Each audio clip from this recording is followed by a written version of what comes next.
Assalamualaikum Pak Ustaz. Waalaikumsalam warahmatullahi wabarakatuh. Assalamualaikum Pak. Waalaikumsalam Pak Tung.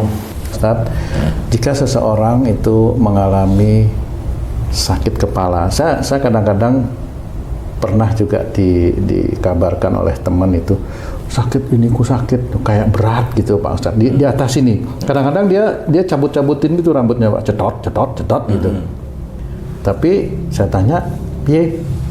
Ya tetap sakit di sini. Jadi di sini kayak berat neken, kayak pusing.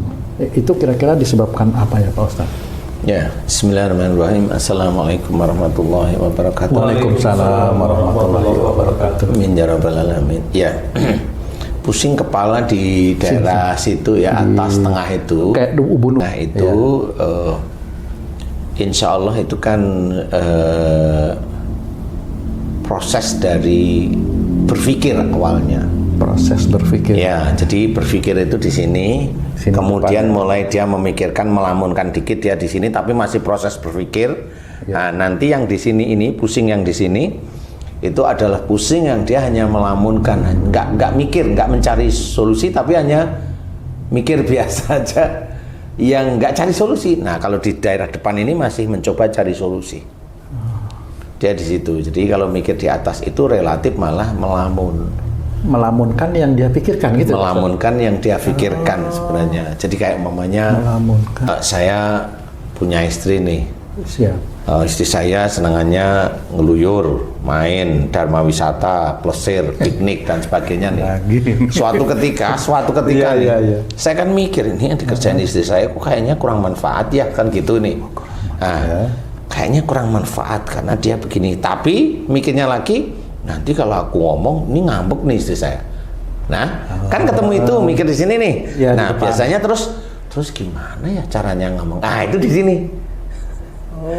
Gimana caranya ngomong? Tapi ya nggak cari solusi, udah tahu solusinya tadi, tapi dipikirin. Nah, itu di sini. Nah, karena dia tidak saya tidak menyerahkan pada Allah Ta'ala, atau saya tidak ada action untuk menyelesaikan dengan istri saya, kan ngalamun. Nah, ngalamun itulah masuknya jin ke daerah sini. Urusannya tentang istrinya. Seperti itu. Sehingga kalau itu bisa seminggu, 1 bulan dan sebagainya, itu ngumpul di sini. Ngumpul di sini, nah disitulah dia pusing di daerah itu. Jadi kalau pusing di daerah itu dia bilang itu kena sihir, enggak. Itu kalau ngelamun, insya Allah enggak. Ngelamun misalnya diawali dari tidak berpikir, misalnya gini, wah nanti kalau ada duit nanti bisa beli Mercy, beli ini. Itu kan melamun juga Pak Ustadz ya? Menghayal itu. Menghayal sama melamun beda Pak Ustadz? Ada beda. Kalau itu kan kamu masih aktif untuk berpikir. Tapi kalau melamun itu hanya gimana ini, gimana itu, gimana itu. Jadi kayak umpamanya ngelamun tuh gini nih, umpamanya nih. Ini umpamanya tuh ya. Umpama nih. Umpama kamu punya pacar nih. Terus pacarmu selingkuh. Ah, gimana tuh jalan? Nah, ngerti toh maksudnya? Ya, akhirnya kan mikir. Mikir. Itu kan tahu begitu kan bingung akhirnya. Ngerti nggak maksudnya? Iya. Kalau pacar itu kan harusnya ya udahlah, kalau memang dia selingkuh dan kelihatan happy ya sudah bisa selesai. Nah, jadi kayak gitu. Jadi kalau kamu punya uang pengen beli Mercy, itu kan hanya menghayal biasa, bukan masalah ceritanya. Bukan masalah. Ya, menghayal aja. Nah, kalau masalah itu yang tadi, mama kamu punya pacarmu selingkuh, nah kan pusing. Langsung gitu. Oh pusing ya kalau gitu ya. Iya. Emangnya jinnya nggak bisa masuk lewat depan sini Pak Ustadz? Harus lewat sini itu Pak Ustadz? Kan pasti ngalamun, kamu nggak bisa mikir sudah.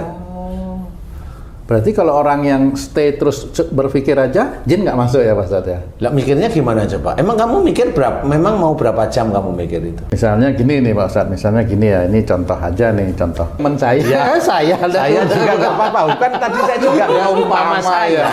Misalnya di proyek nih misalnya gitu, lagi ngeliat nih, wah ini kok harganya nih kok rasanya masih bisa diturunin dikit lah. Nanti kalau turun dikit kan volume segini, wah lumayan nih dapat uang segini, nanti gini. Nah, itu menghayal, berpikir menghayal.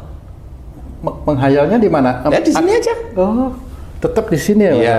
Itu jin masuk nggak Pak Ustadz? Ya masuk. Menghayalnya nyuri. Hayalnya Iya. nggak nyuri. Mana yang mana? Menghayal nggak nyuri mana? Iya.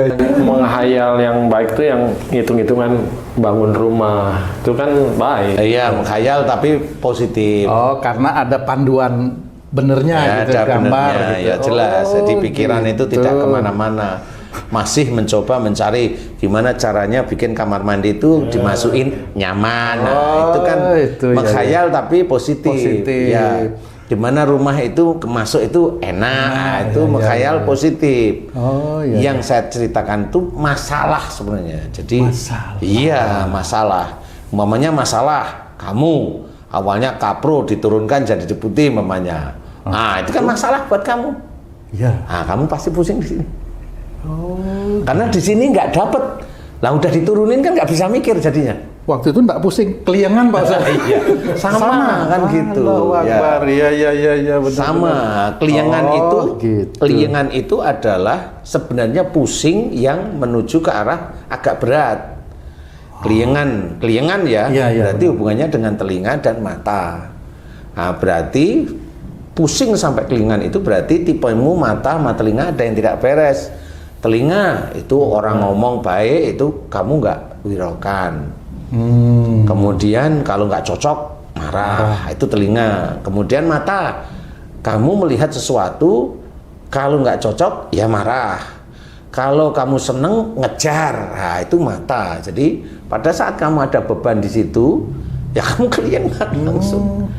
Itu bereaksi semua. Nah itu cara Allah itu memberikan seperti itu. Vertigo mirip seperti itulah. Gitu. Ya, jadi ada masalah. Jadi kamu di sini berat, kemudian keliangan loh. Ya, itu. benar. Nah itu. Iya. Umpamanya kamu, umpamanya ketahuan, umpamanya. Nah, itu kan dia itu masalah itu tuh.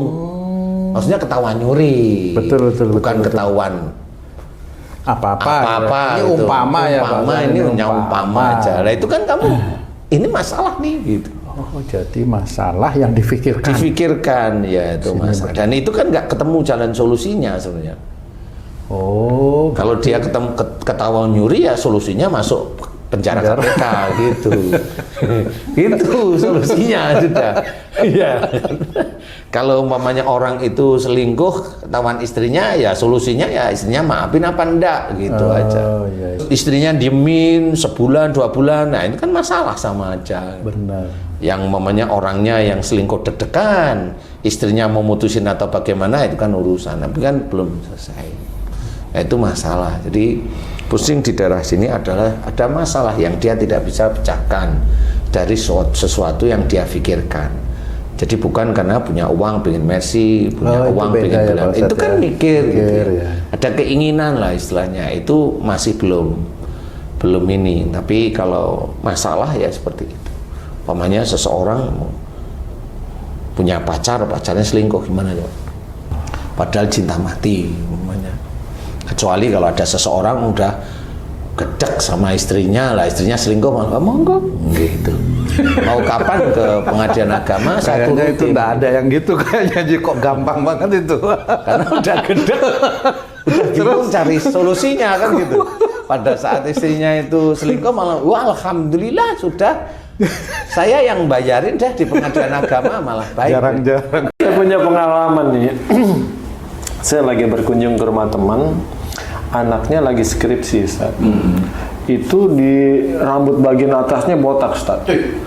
Kenapa tuh botak? Dicabutin, Ustaz. Karena pusing di sini, cabutin. Apakah seperti itu? Mirip. Jadi dia pusing mikirin skripsinya. Itu kan di sini. itu masalah Hanya ya, mikir itu seperti masalah itu. dia Iya, di iya, situ gitu.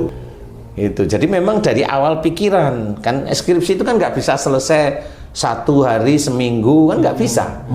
Kan gitu. Sebulan pun belum tentu kan gitu ya. Nah dia mikir kayaknya nggak cocok dengan dosen pembimbingnya atau dosen pembimbingnya aneh-aneh atau dia yang aneh kan nggak ngerti nih.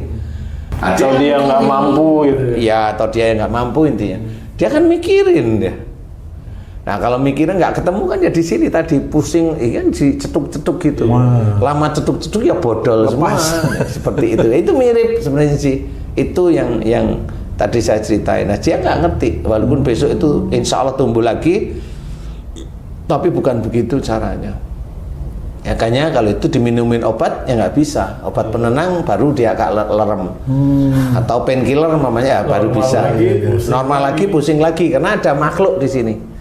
Ada makhluk di situ yang tidak akan bisa keluar. Dan itu nanti kalau dia punya tipikal ada masalah itu selalu mikirin, ada masalah mikirin, ya makhluk nggak akan keluar di situ aja. Apalagi dia tidak punya ustadz yang selalu mengajak mohon ampun di setiap lini kehidupan ya, dia nggak akan ketemu. Nah di sini insya Allah kalau memang sedulur beriman ada yang seperti itu, ayo bagaimana menyelesaikan masalah yang tadi pusing di sini berat sehingga jadi terus nggak bisa tidur itu juga bisa. Karena gimana? Karena saya kemarin juga ada pasien yang nggak bisa tidur 15 tahun. Ketemu saya cuma saya cari ada unsur takut enggak, karena biasanya orang-orang yang nggak bisa tidur kan ada unsur takut, was-was dan sebagainya.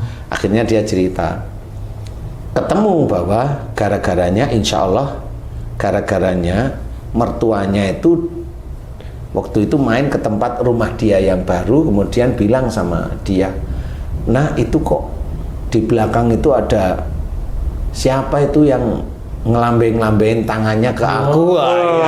Itu malam hari. Lah itu kepikiran akhirnya. Dasar dianya yang penakut tapi diem tapi penakut. Lah tiap hari kan mikirnya kan jangan-jangan nanti aku ke kamar mandi ada yang ini. Ya kan itu tiap hari begitu akhirnya. Itu beberapa minggu atau bulan bener kepalanya penuh, nggak bisa tidur. 15 tahun ketemu sama saya atas izin Allah Ta'ala, kemudian saya tanyain, saya hanya bilang, Bu, jangan takut lagi sama jin, mau? Dia jawab, insya Allah mau, itu hanya jin, jadi Bu nggak usah khawatir.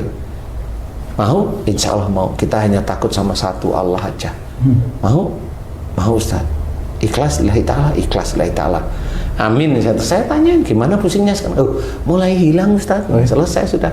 15 tahun 15 tahun nggak bisa tidur, pusing kepalanya, pusing panas di depan sini tuh panas, di mata di sini panas. Mata panas kenapa? Takut kalau kayak di sana ada, kayak kan gitu. Jadi matanya itu dipergunakan untuk rasa cemas, khawatir itu. Sepanjang malam ya, sepanjang malam takut. Sepanjang malam takut. Nah, akhirnya ketemu selesai. Itu sama. Jadi masalah sehingga nggak bisa tidur.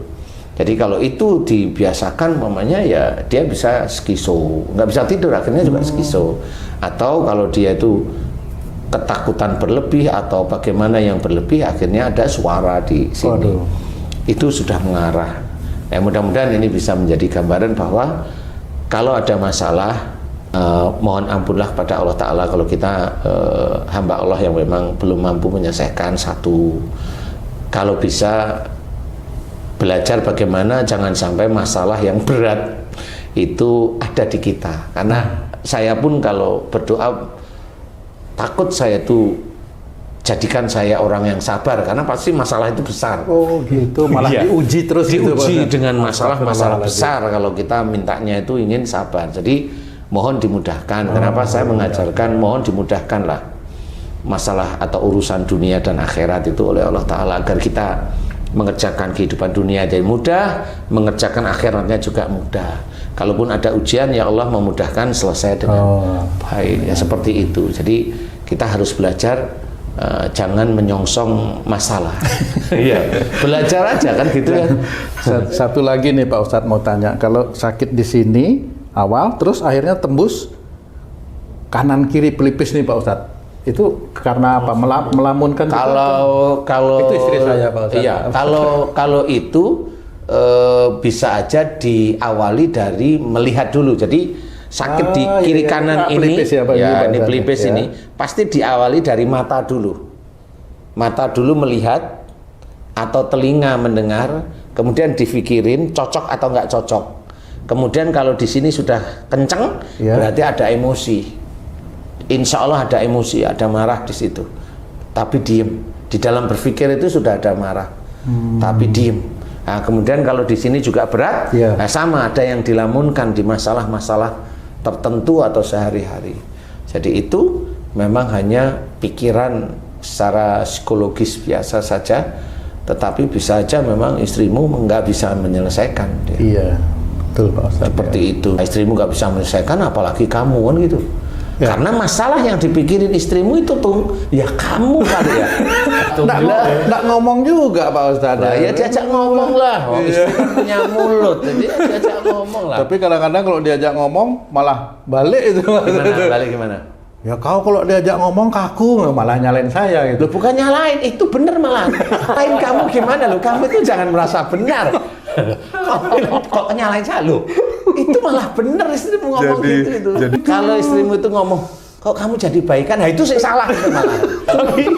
Oh kamu ngomongnya kaku lah. Kok nyalain saya Ustaz? Loh bukan, itu malah yang benar itu. Jadi itu kali karena memang kali istrimu kalau di situ melihat, mendengar, berpikir, ada emosi, melamun. Benar. Nah itu nanti ketemu, kenapa nggak pernah sembuh-sembuh? Tanyain, yang kamu pikirin tiap hari itu siapa sih gitu. Bener. Dengan ngobrol santai aja lah. Bener Pak Kayak Ustadz. gayanya Haji C itu loh ya. Diam gitu. Jadi supaya nggak lihat, jangan video call. Terus? Telepon biasa aja. Bisa. Sih, boleh sih, boleh. Ini ide, ini ide. Iya. Boleh sih. Tapi nanti kalau pada waktu mendengar marah, budek loh Ji. Muncul masalah baru. Anda fokus. Dia mendengarkan marah. Budek nanti Ji. Kan kasihan. Nanti Tung sering-sering beli baterai ini loh. Astagfirullah. Iya, harus belajar seperti itu. Jadi intinya belajar untuk seperti ini kan belajar menyelesaikan masalah sehari-hari. Kayak gimana sih caranya? Kalau kayak momennya kamu agak sulit berdialog dengan istri, ya dimulai. Lah wong sudah hidup berapa tahun sih kamu? Ya nikah maksudnya ya. 94 ya, udah lumayan ya Pak. 30-an tahun ya. 30-an tahun. 29 tahun. 20 ya 30-an tahun benar ya. Ya, 29. kalau itu masa nggak pernah komunikasi? Komunikasi, bentrok terus tapi itu kan Ya, repot. maksud saya itu Gencatan komunikasi. senjata. Ya, komunikasi itu yang nyantai, yang tenang. Maksud saya itu. Kalau komunikasi dikit-dikit bentrok, lah kan itu maksud saya. Lah selama ini kamu itu, lo kok ya bisa keluar anak dua itu gimana gitu loh. Waktu itu gencatan senjata. Sakit kepala itu mikirin nggak bisa ngomong santai itu ya. Astagfirullahaladzim. Ya, jadi intinya adalah belajar untuk menyelesaikan masalah dengan wajar kalau nggak bisa diskusi atau serahkan sama Allah Ta'ala. Karena memang siapa tahu memang masalah itu diawali ya dari kesalahan-kesalahan kita. Benar. Mohon ampunlah pada Allah, karena banyak juga menceritakan riwayat-riwayat itu yang baik-baik bahwa salah satu yang bisa menyelesaikan masalah itu dengan istighfar. Banyak cerita tentang riwayat tersebut. Jadi cobalah. Nah, mohon ampun itu memang saya mencoba mengajarkan ke saudara-saudara kita itu bahwa mohon ampun ini sebenarnya bagus untuk kehidupan dunia dan nanti di akhirat. Insya Allah seperti itu. Jadi kalau ada persoalan, betul. Nanti kalau ada masalah, betul. Kemudian lepaskan masalah itu. Nah, mudah-mudahan kalau itu serahin sama Allah, mohon ampun, hilang nanti. Insya Allah seperti itu. Wallahu a'lam. Alhamdulillah. Terima kasih banyak Pak Ustadz penjelasannya, Masya Allah.